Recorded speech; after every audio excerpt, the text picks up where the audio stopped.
coming into about where my interviewing you is about to come to a close here. But first, I've got a new segment idea for you. Okay. So, one of the things that here's my suggestion to you, take it for what you will. It's kind of a rapid fire question. Feel free to hmm expand if you want to, but feel free to fire away. And I'd love to see you add this to your show and ask your people. I personally call it straight from the tap, call it whatever you Okay. will. Okay. But it gives me a chance to ask you. I've got 7 questions for you, so it gives me a chance to ask them to you right up here, and then of course I get to flip it over to the ultimate host, which is you. So here we go. Question number one: what's your favorite style of beer? IPA, you know I that. was I was going to try and mouth it with you. Yeah, yeah, yeah. I did know that. I did know I have kind of an IPA addiction. I got a serious problem. Yeah, the that. We number won't of talk about how many untapped check-ins you have in just the IPA category, but it's a badge of honor. I know that. yeah. Okay, I was about ready to say it's. I I know was you about ready were. to I say the know. number. It's a really large, and it's only that's different. That's not even just like I'll drink the same IPA sometimes because they're really good. You know what they say about people who do that, by the way, is they have some drinking problems, my friend. Yeah, we like to call it a hobby in the craft beer industry. We call it a hobby. No, fair enough. Fair enough. Absolutely. I got you. All right. So you got question number one in the can. Let's go to question number two. This Yep. one gets a little bit harder. Number of states, provinces, because don't forget, I Canada. represent the Canadians as well here, Yep. and countries you have physically had a beer in. Wow. Well, I've been to all 50 states. However, I'm not sure that I can say that I definitely had a beer in every one of them, since a lot of the early stages of that travel was with coaching, and sometimes drinking and coaching goes hand in hand, but not True. always. So I'm gonna say, in an effort to not be wrong, I won't say it's all 50 states, but it's probably pretty darn close. Countries. Obviously, I drank in Canada with you when I came up that one Thanksgiving. Yeah. Yeah, Germany, yes, duh. Italy, Australia, New Zealand, we were over there, yeah, for sure. So it might be a few that I'm leaving out, but I don't really get to travel as much as I want to. And given the pandemic, nobody's traveling anywhere anyway. So I have some places to go drink some beers. Gotta start making a list. All right.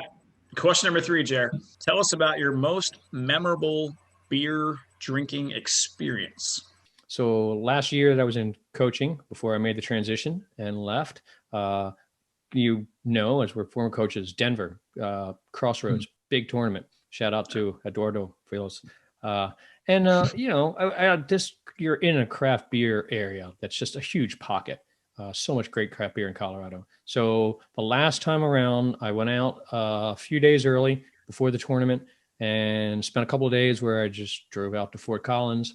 And Fort Collins is like a brewery capital, maybe of the U.S., maybe bigger. I mean, there's so many great breweries. There's small hidden gems like Funkworks and Horse and Dragon, and then there's bigger ones like Odell's and New Belgian.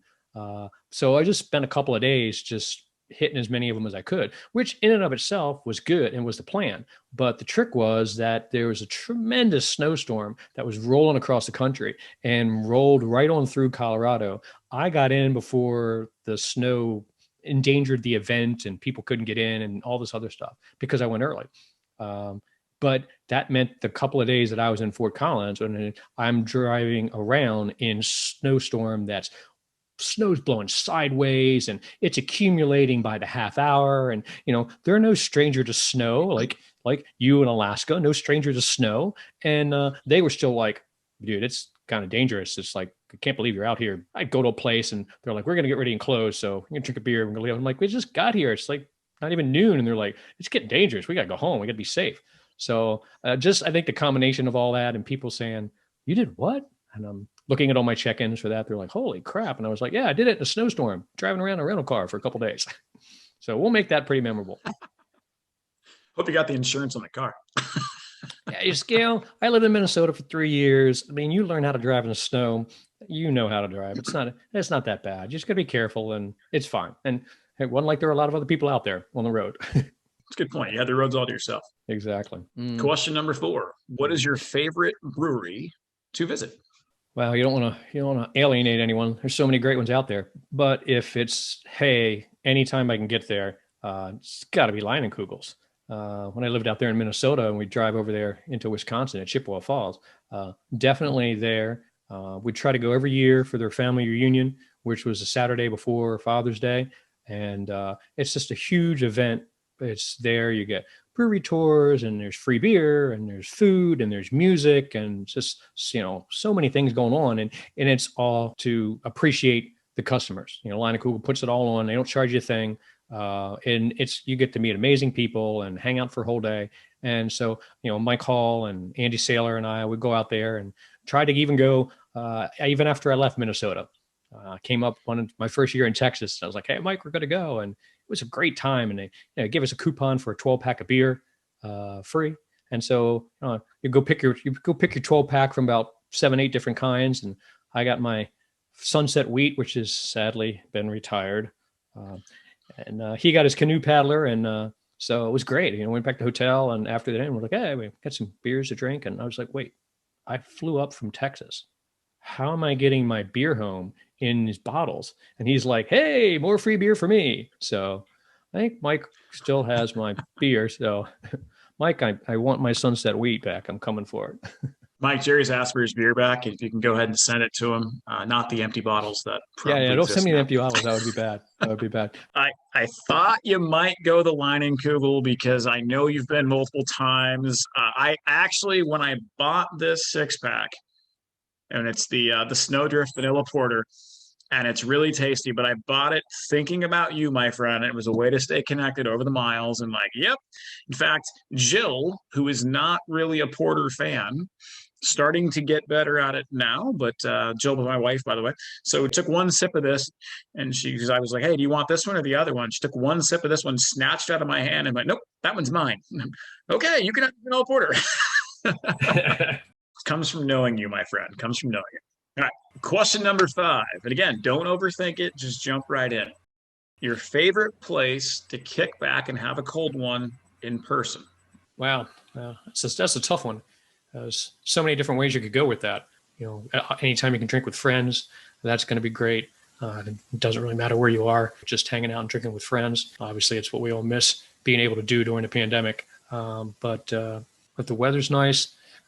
Any number of the farm breweries here in Maryland, like Milk House, or Manor Hill, Wardaka, just beautiful places to sit outside and enjoy Mother Nature and have a beer. If it's a little colder like now, what immediately comes to mind is Brookville Farm. They have this great tap room that really looks like a Midwestern lodge. It kind of has that Minnesota, Wisconsin type feel. Reminds me of my time back in Minnesota. So that's pretty nice. Tell you the place that's probably seen the most activity during the pandemic is my deck out back, sitting out there just drinking some beers and all. But when the weather was nicer, now not so much. Well, nowadays, my favorite place is the driveway because I get to see other people. Hey, anytime you can socially distance and hang out on your driveway, talk with neighbors and things, that's pretty good. And with what's going on right now. Question number 6. Describe the scene for us, particularly those of us that listen to the podcast more so than view it. The most photographic place you've ever had a brew.